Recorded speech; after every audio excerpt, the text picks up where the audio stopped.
If you intend driving the Antoniesberg Pass, we highly recommend that you watch part 1 of this video series first. The descent is steep and rocky with an average gradient of 1 in 11. The Grootrivier is a major river and has a massive drainage area reaching far into the Karoo and covering thousands of square kilometers. The Karoo town of Stateleville draws its water supply from this river, and typically Karoo, the river is prone to flash flooding, so take due care when crossing this river. It can be lethal when in flood. The river has carved a massive canyon all the way through to the Baviaanskloof.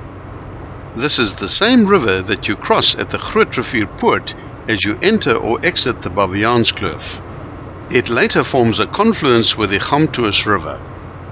The road continues heading west and only starts curling into the north through a number of turns and farm gates to arrive at a fairly large and well-run farm on the banks of the Groot River.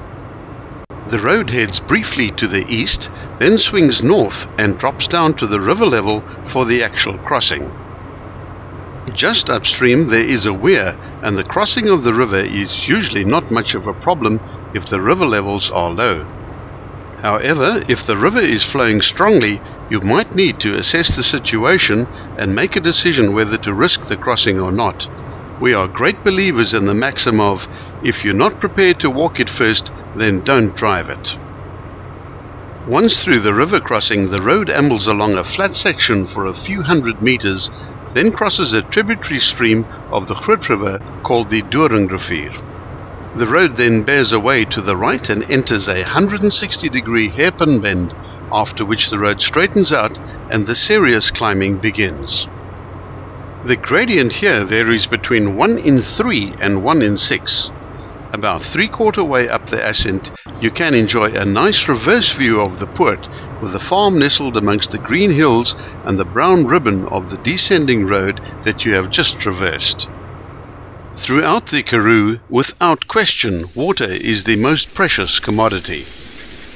About 2 kilometers before the start of the eastern side of the pass, the road enters into the control area of the Baviaanskloof wilderness.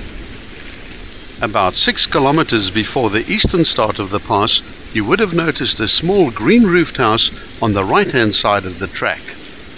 This cottage is owned and managed by Cape Nature and is available for rental.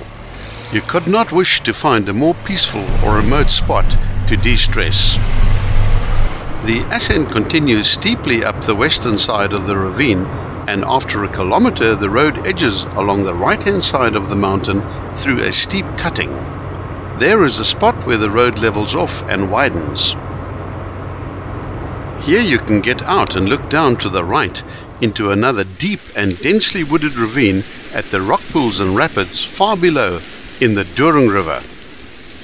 The road then heads more into the west, and the vegetation becomes markedly drier as the road goes into a full horseshoe bend as it gains altitude towards the east to reveal a final glance into the Poort before heading into a long climb into the west-southwest.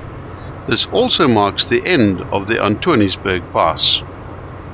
Your drive is, however, far from over, as it is another 200 kilometers to Uniondale on the N9, the majority of which is on gravel.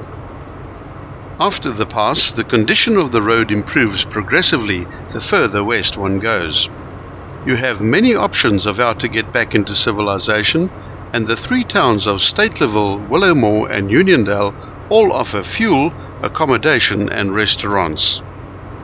This is one of the most enjoyable remote gravel road drives we've ever done, and it comes highly recommended by the Mountain Passes South Africa team.